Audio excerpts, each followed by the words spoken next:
আসন্ন নির্বাচনের প্রেক্ষাপটে আজ আমরা একটি গুরুত্বপূর্ণ আয়োজন নিয়ে উপস্থিত হয়েছি।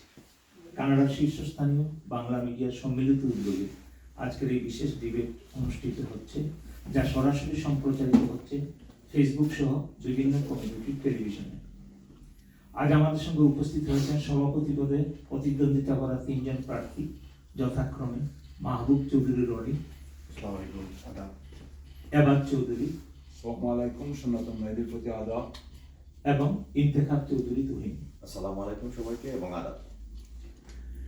এই ডিবেটের উদ্দেশ্য কোনো ব্যক্তিকে প্রাধান্য দেওয়া নয়, বরং কমিউনিটির সামনে একটি স্বচ্ছ, যুক্তিনির্ভর এবং দায়িত্বশীল নেতৃত্বের চিত্র তুলে ধরা।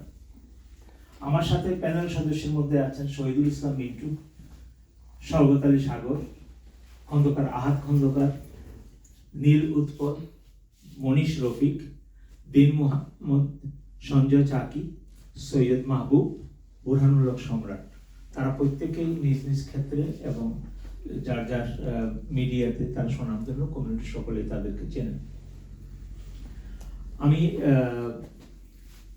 শুরুতেই ডিবেটের কিছু নিয়ম সংক্ষেপে তুলে ধরছি।